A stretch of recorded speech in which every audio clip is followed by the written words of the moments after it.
Assalamualaikum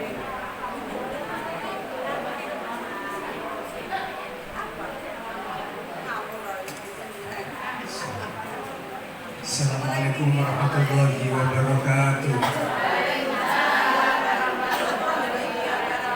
Alhamdulillahirabbil alamin. Allahumma shalli ala sayyidina Muhammad wa ala ali sayyidina Muhammad. Qala Allah ta'ala fi kitabil karim. A'udzu billahi minasyaitonir rajim. Bismillahirrahmanirrahim.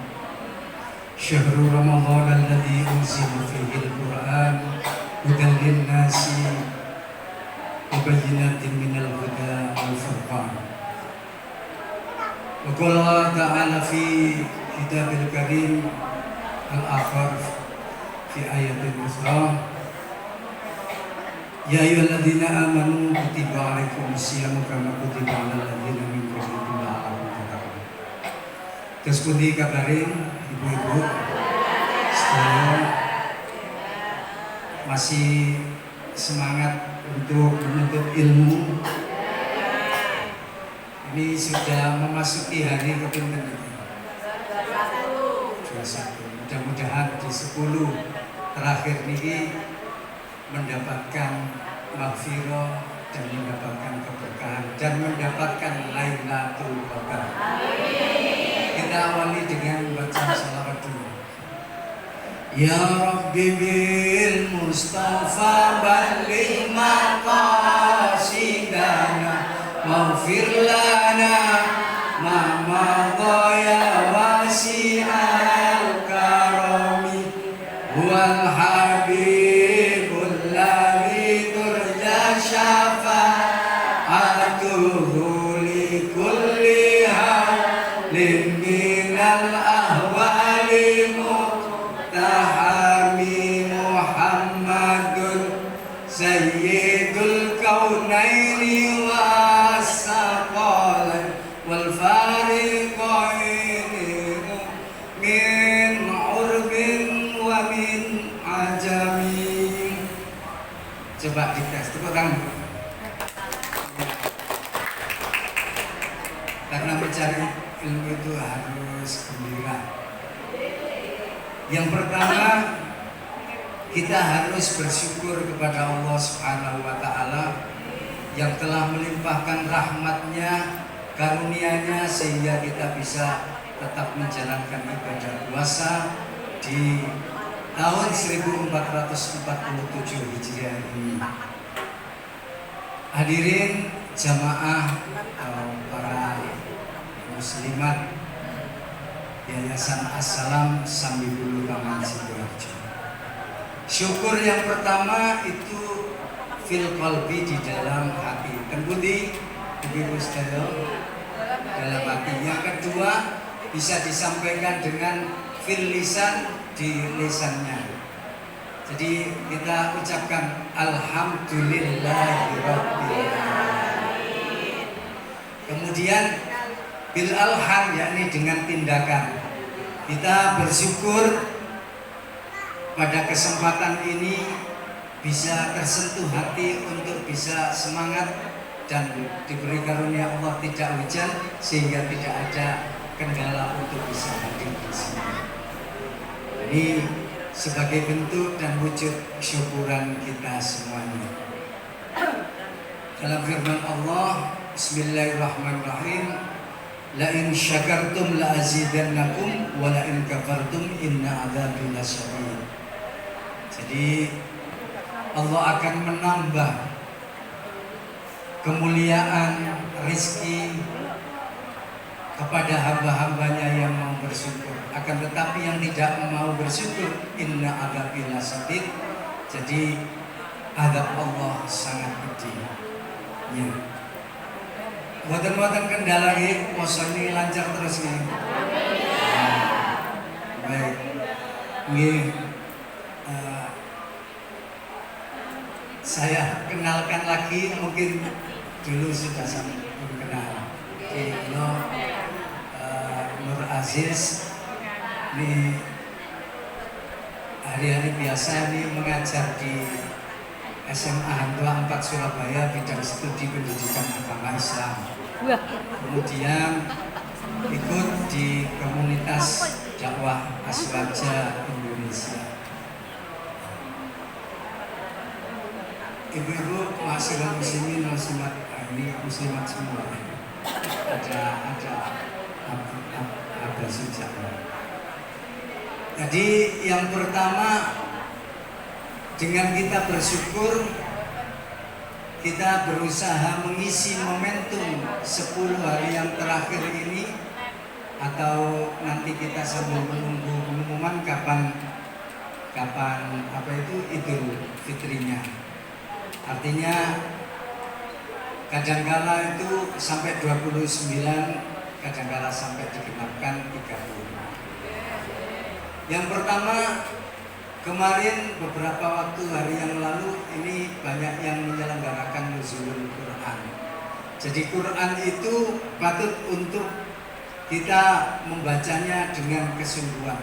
Karena membaca ayat-ayat suci Al-Quran itu per huruf dapat pahala. Nggih napa nggih?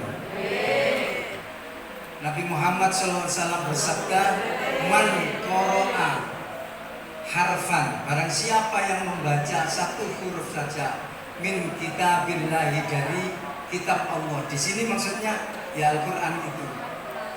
Nah, di situ falau bihi hasanatun, dia itu akan mendapatkan kebaikan.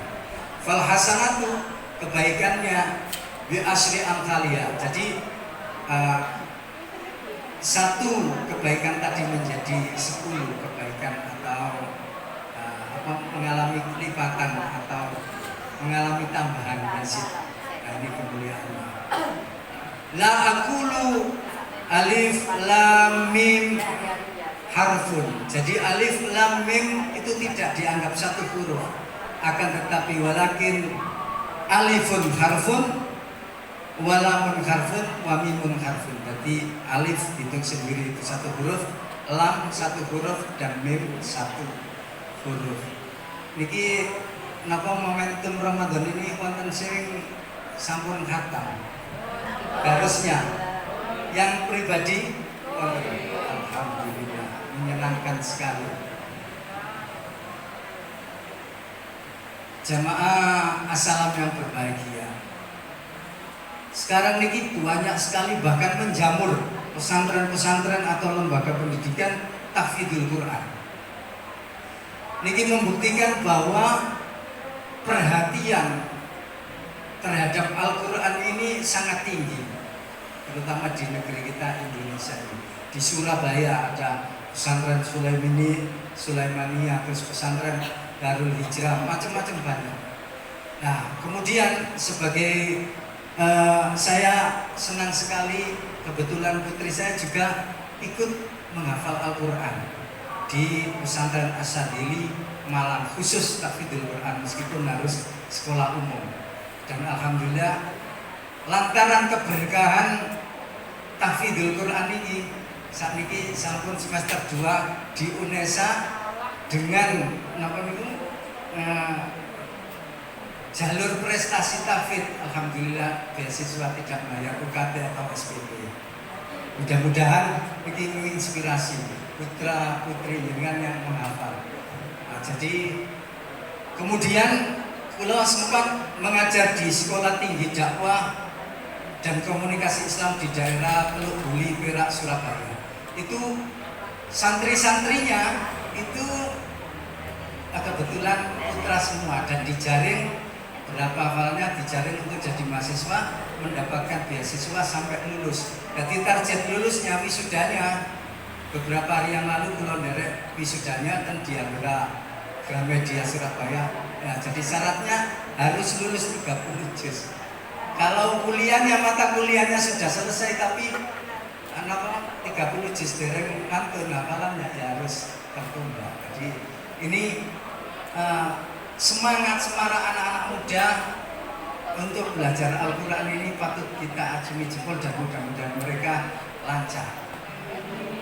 Para jamaah, kemudian ada ustadzah yang sempat saya tanya pada saat kunjung ke Malang, bagaimana itu ustadzah, anak-anak yang menghafal Al-Quran ini setorannya gimana? Ternyata memang ada yang langsung mandek jagrek berapa dapat 1 juz itu nggak bisa lanjutkan.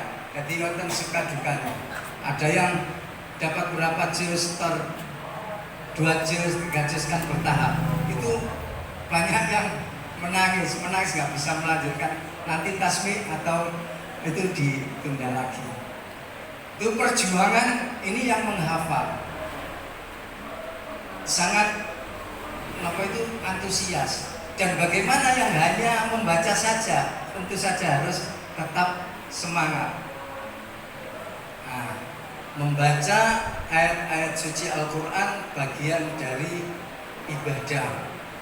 Kata Bang Haji Roma Irama itu, membaca Quran jadi kebutuhan, sedangkan Al-Quran cuma perhiasan. Sempat dengar gitu. Itu tahun 80-an. Ya, saya masih madrasah Tijabur. Nah itu ternyata benar.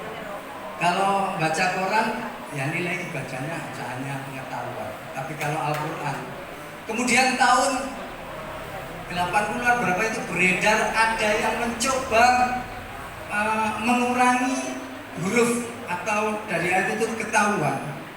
Jadi ada cerita dari guru saya, ada berapa kapal itu mengirimkan mushaf Al-Quran, kitab-kitab Al-Quran. Ternyata pada saat itu dicek atau di tasnya dicek ulang, ternyata ada huruf atau harokat yang kurang.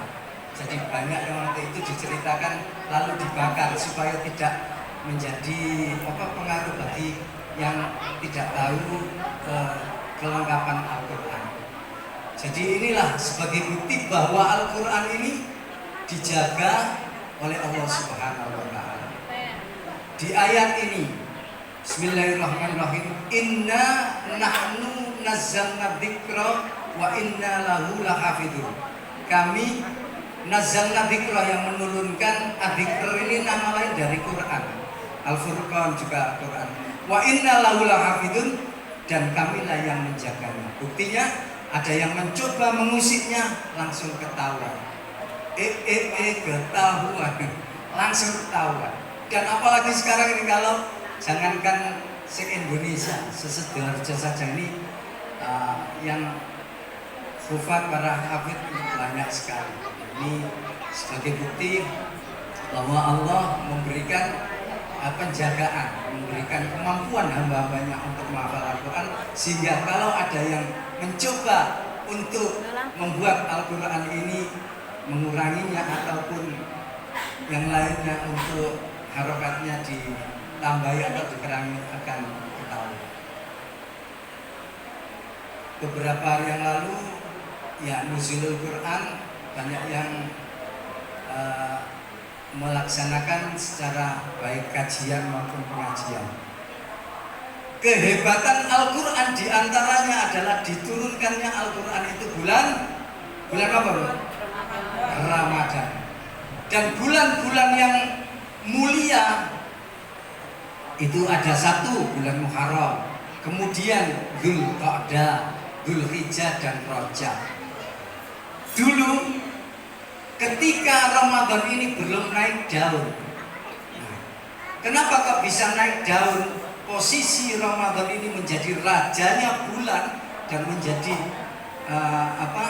orang yang tahu bahwa Ramadan ini sangat tinggi derajatnya dibanding bulan-bulan lain, karena di dalam Ramadan tersebut diturunkannya Al-Quran.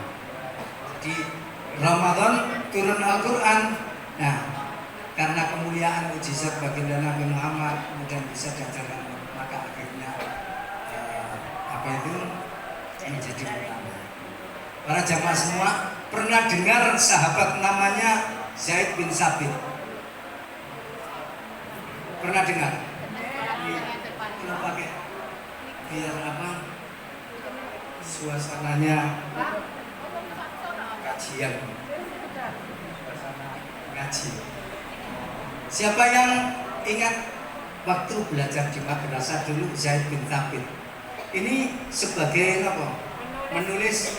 Nah, kehebatan baginda Nabi, meskipun orang yang tidak termasuk turunan langsung baginda Nabi, mereka diberi apa? Mereka yang mampu, mereka yang baik diberi apresiasi untuk keahliannya, yakni menulis mushaf. Ada lagi sahabat Nabi, bukan karena turunan baginda Nabi, tapi orang itu karena ilmunya. Dengar sahabat Bilal bin Rabah, ini seorang budak, tapi karena memiliki kemampuan suaranya yang merdu, ditunjuk oleh baginda Nabi untuk mengumandangkan adzan jadi muadzin. Kemudian Ummu Aiman, padahal posisinya itu buta, akan tetapi karena kemampuan melantunkan adzan, nah selain sahabat Bilal ini Ummu Aiman, ini melantunkan adzan dengan baik, maka diberi rekomendasi perintah khusus dari baginda Nabi. Nah, ini membuktikan bahwa ilmu itu utama, dan kita mempelajari ilmu itu sumber utamanya dari Al-Quran. Nah, itulah betapa pentingnya Al-Quran. Cilik-cilik diwuruh ngaji, gede-gede supaya aji. Monggo bareng eling niku yang pernah melantunkan itu mungkin era-era dulu 90-an. Kalau anak-anak sekarang mungkin enggak begitu tahu. Monggo. Cilik-cilik diwuruh ngaji, gede-gede supaya aji. Haji iku akeh syarate, aja iman marang duwite. Agama Islam agama suci, ora bisa ngaji awakmu rugi. Rugi donya ora dadi apa, rugi akhirat bakal cilaka. Sampeyan bangga enggak kalau punya cucu, punya anak yang mampu mengaji? Dia pinter menari. Kula niki aktif di kesenian juga. Jadi kadang ada tampilan drama, tari. Kula aktif di les bumi itu lembaga seni budaya muslimin Indonesia di bawah naungan NU dan PGM. Nah, tapi kalau mampu menampilkan seni, menyanyi dan lain sebagainya, tapi kalau tidak bisa ngaji, nah ini sangat rugi. Jadi hari gini tidak bisa mengaji, ya, rugi dong. Jadi mengaji ini mulai ditingkatkan dengan baik. Yang masih belum bisa diajarkan, yang ngajari para guru. Kalau dulu belum ada metode tilawati, ahmadiyah, at-tartil, macam-macam, ya ngaji biasa. Napa ibu-ibu rumiyin belajar melalui TPK langsung praktek. Kalau tidak bisa membaca di Google, membaca sama gurunya, menari. Nah, kalau sekarang memukul murid nanti kadang dilaporkan kena pasal. Nah, itulah yang terjadi. Jamaah salam semuanya, salam sambut dulu Taman Sidoarjo. Kemudian mari kita tingkatkan masalah sholat. Niki kata sing derek terawih. Semangat untuk sholat terawih di hari pertama dengan di hari-hari berikutnya beda apa beda? Bedanya apa? Pas pertama di masjid dan musola itu sampai ke belakang. Kalau sekarang yang tadi malam contohnya sampai depan apa? Ternyata di mana-mana sekarang. Sudah Apalagi nanti kalau 5 hari yang terakhir sudah konsentrasi ke mall dan tempat belanja. Ibu-ibu semuanya, terutama yang perlu diperhatikan ini ada sholat rawatib. Sholat sunnah rawatib ini yang mengiringi sholat fardu. Nah ini kelebihannya apa? Kelebihannya adalah menutupi kekurangan sholat fardu kita yang kurang khusyuk. Contoh, kurang tumakninah, kurang khusyuk, macam-macam itu bisa ditambal, ditutupi dengan rawatib. Sholat sunnah yang lain kelebihannya tidak bisa menutupi. Nah kelebihannya rawatib ini menutupi yang fardu tadi. Maka diupayakan untuk melakukan sholat sunnah ini. Jadi rawatib bisa dilaksanakan. Ini kalau sebelum zuhur bisa 4 ini yang baik, kadang dilaksanakan. Yang mampu melaksanakan 4, kemudian setelah zuhur ini 2, kemudian kalau maghrib ini kan wonten istilah ghairu muakkad, tidak begitu dianjurkan, tapi ada yang muakkad, sangat dianjurkan. Jadi sebelum maghrib ada sholat mboten apa, tapi tidak begitu dianjurkan. Tapi setelah maghrib dianjurkan, setelah isya dianjurkan. Kalau kita lihat jamaah yang lain kok sholat, tidak apa-apa, tidak begitu dianjurkan. Kullu ma'rufin shadaqah, setiap perbuatan yang baik ini adalah kebaikan. Kemudian sholat sebelum asar, kalau setelah asar ada. Kemudian sebelum subuh, ini yang sangat patut kita berburu. Kalau orang tahu pahalanya, ini ibarat seumpama pahalanya itu ditunjukkan, mungkin akan orang kepingin melaksanakan sholat sunnah qobliyah subuh atau qobliyah fajar itu sambil merangkak, saking pentingnya. Nah, kenapa pada saat kita mau sholat ke banyak kendala atau cobaannya? Biasanya cobaannya tentunya di perasaan nafsu kita atau dari orang lain. Begitu dari diri sendiri. Iya, ternyata perang batin itu contohnya gini, ini berangkat atau enggak berangkat, yang mempengaruhi diri sendiri. Jadi satu. Yang kedua, sholat sunnah tahajud ini jelas di ayat Al-Quran, fatahajjat bihi nafilatallah. Jadi sholatlah tahajud sebagai suatu ibadah. Sering pas dereng Ramadan sangat sering melaksanakan tahajud. Alhamdulillah, ini pengakuan yang jujur. Bisa ditularkan kepada saudaranya, cucunya, anaknya. Biasanya kalau sholat toh, tapi kalau melihat yang menyuruh sholat ini kok tidak sholat, itu suri teladan atau role modelnya ini tidak. Biasanya kita memberi contoh, baru yang kita ajak itu mengikuti di saat tahajud. Nah pada saat ini sebelum sahur itu waktunya kan tahajud, dan syarat sholat sunnah tahajud itu apa? Harus tidur dulu. Harus ini.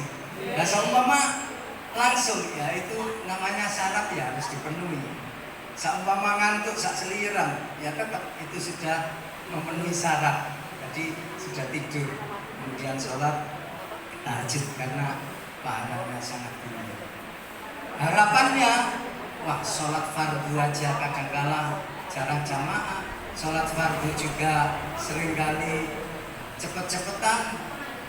Nah, akhirnya untuk bisa nambal nutupi apa ya itu tadi di antaranya sholat rawatib untuk bisa dibacakan.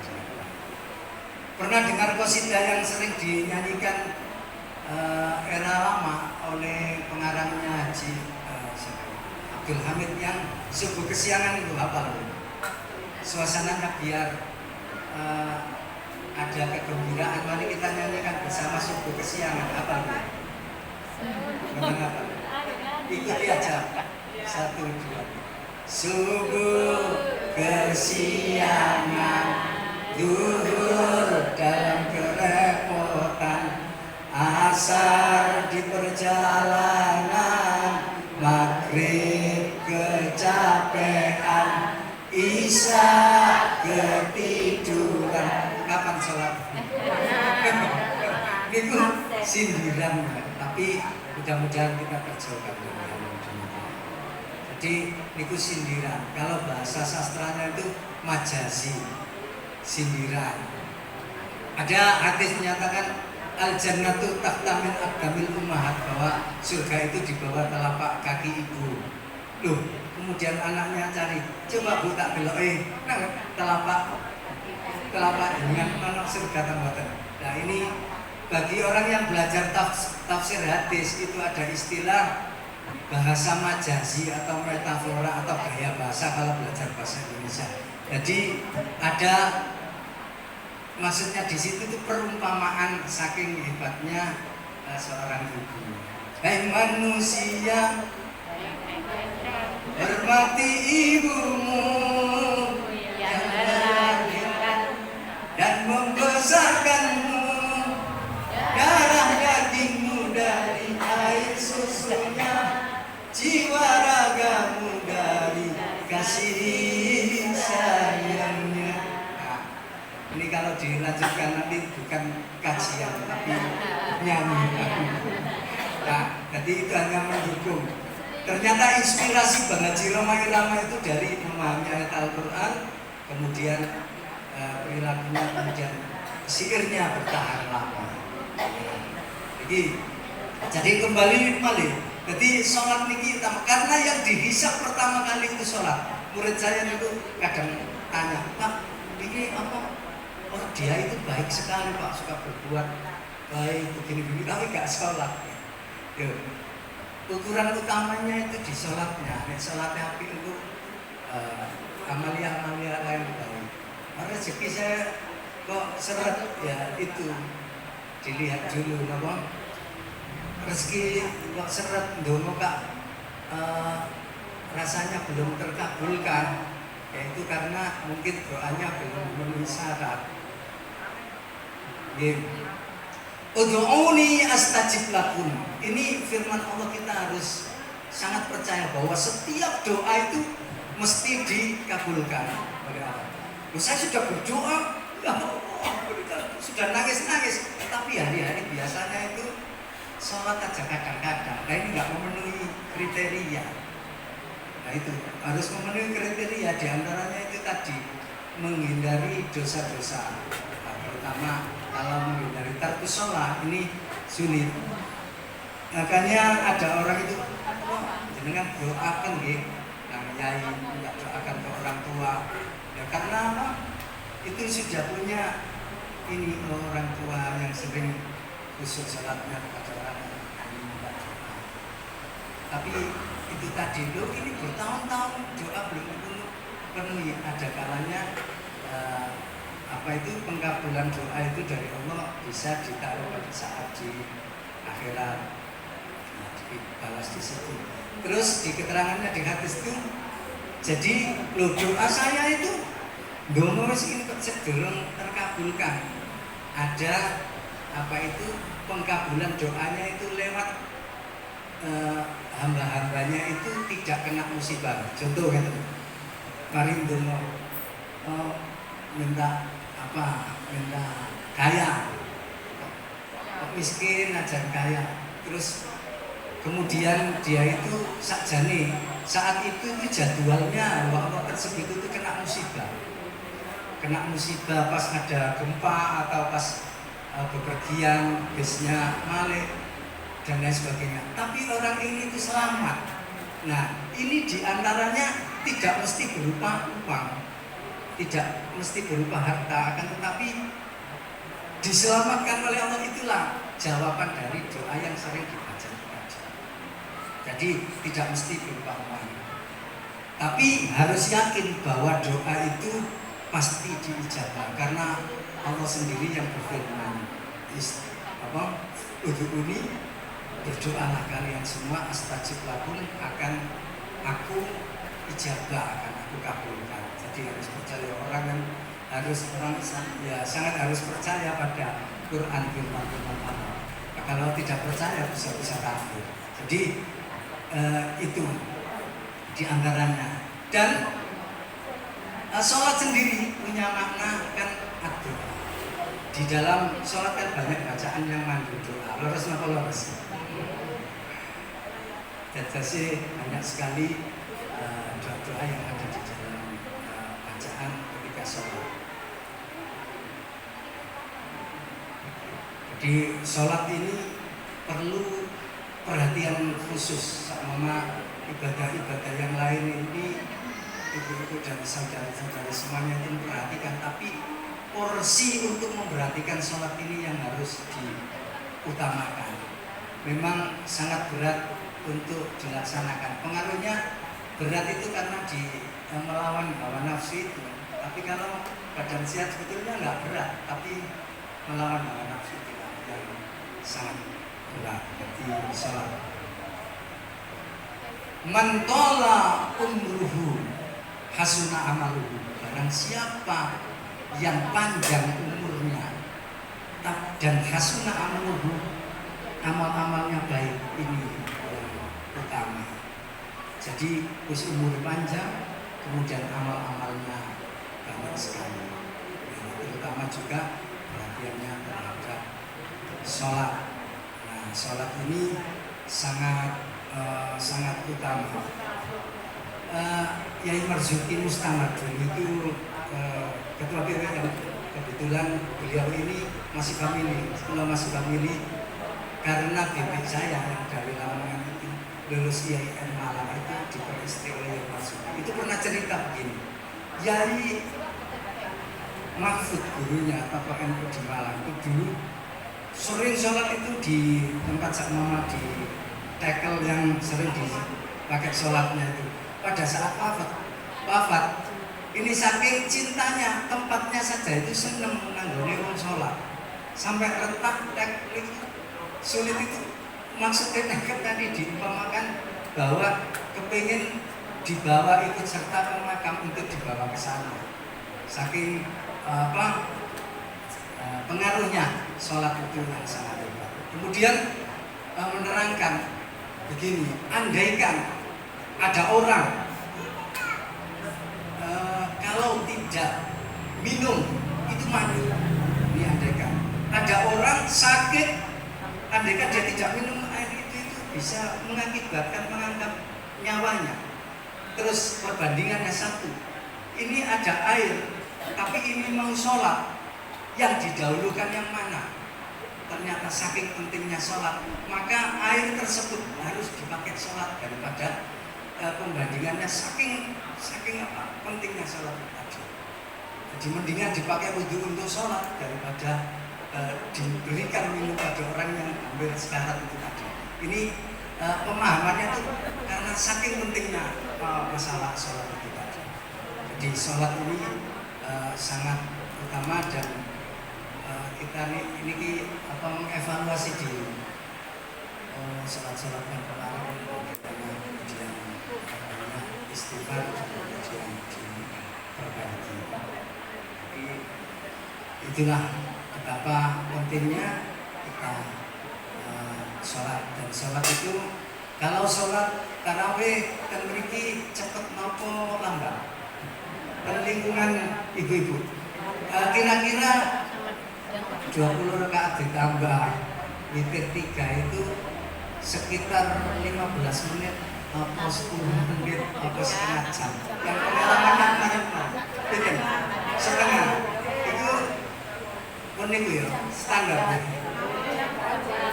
Bila pas mampir ke daerah Celep, Jalan Erlangga, Sidoarjo, setelah kegiatan di Jalan Kesenian Sidoarjo itu saya ikut sholat itu ditempuh sangat cepat.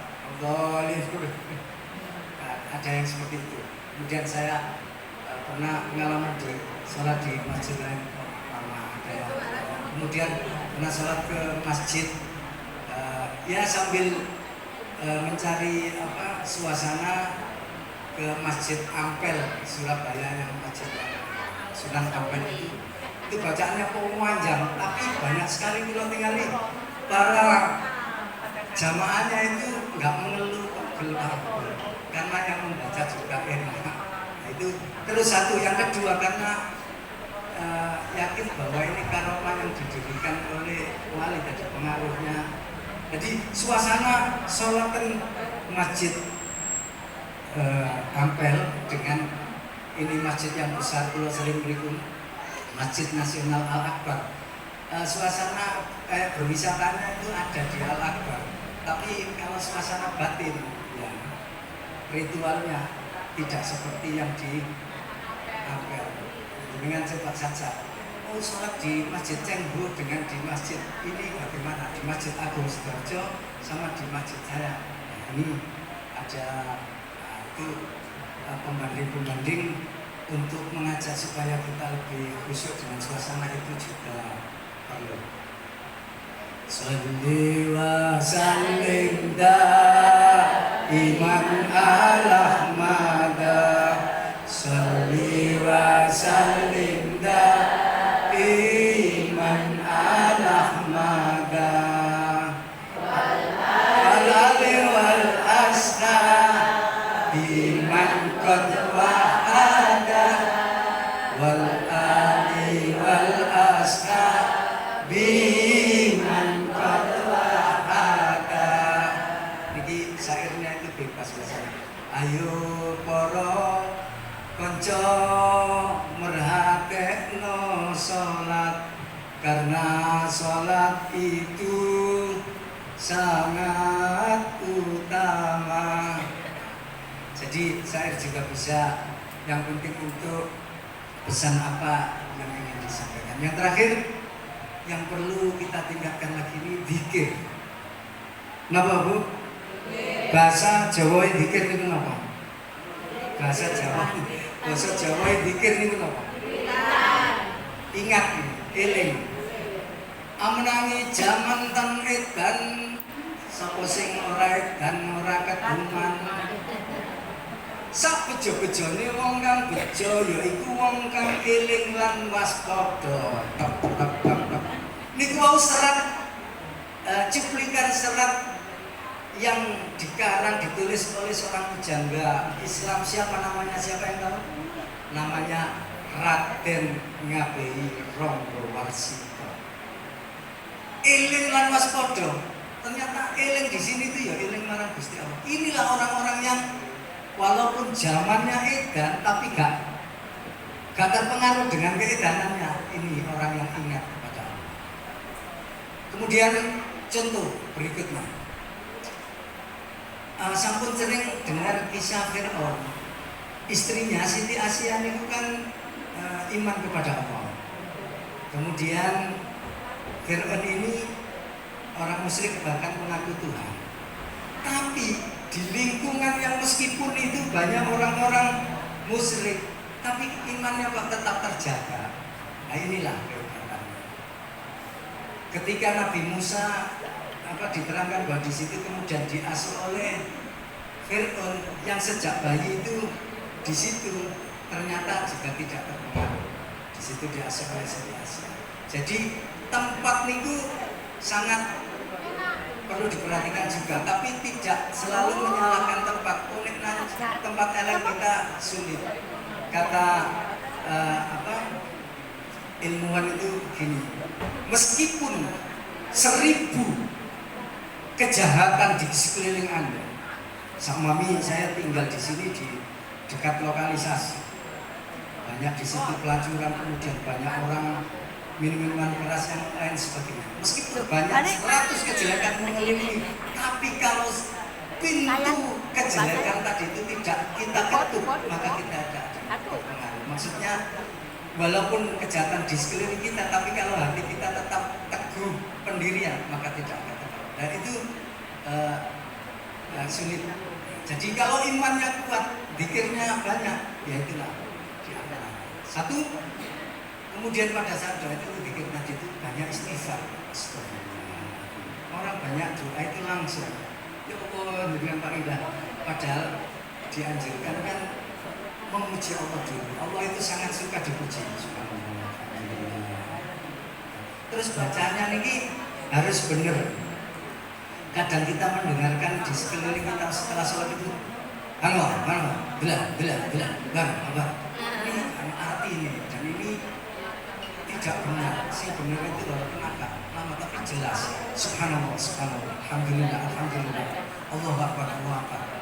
Satu. Terus yang kedua, pesan yang sering diingatkan, disampaikan pas salam orang sholat kan biasanya pernah itu saya dengar imam itu assalamualaikum, buatan assalamualaikum itu nggak rai batal sholatnya karena tidak dibaca lengkap. Masuk assalamualaikum artinya kalau assalamualaikum kan jelas keselamatan. Assalamualaikum warahmatullahi wabarakatuh. Jadi harus tetap assalamu. Jadi kalau kemarin itu ada apa kemudian sering membaca atau lihat siapa kemana pun diingatkan assalamu tidak sesuai dengan yang betul assalamualaikum. Jadi saya ingatkan yang tadi subhanallah nggak ada di cepat-cepat subhanallah agak jelas maknanya. Kemudian alhamdulillah harus lengkap cara bacanya pelafalannya karena huruf Arab itu beda sedikit maknanya beda. Himarun itu kalau pakai tidak kha itu kan himarun itu artinya himar hewan himar, tapi kalau ada khanya himarun itu kerudung. Jadi maknanya sangat jauh. Kemudian di bahasa Indonesia juga gitu. Ia mencari buku.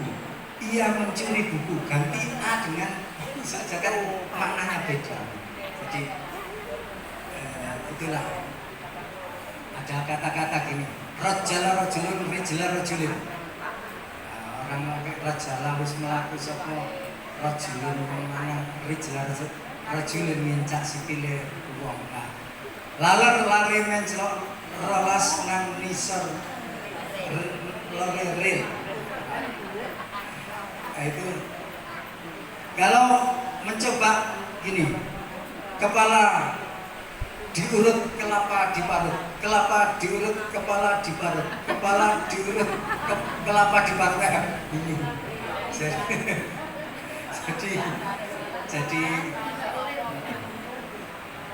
Jamil dan Jamilah jambak-jambakan di bawah pohon jambu di kota Jamil.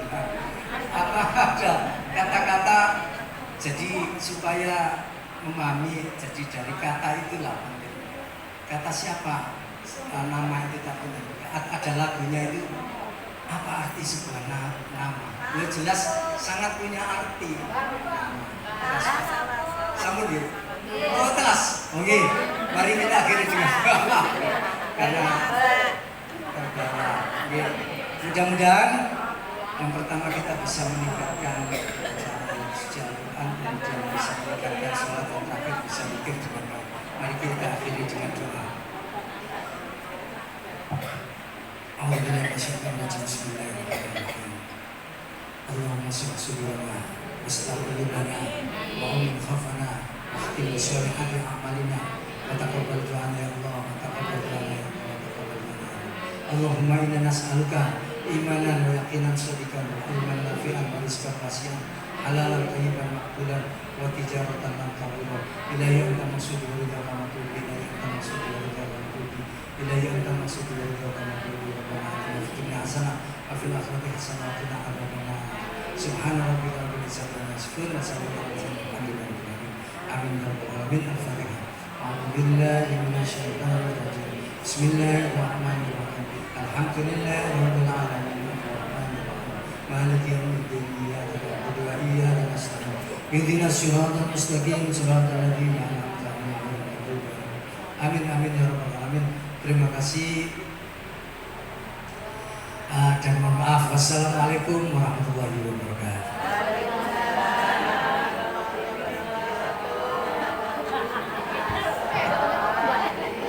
Sallallahu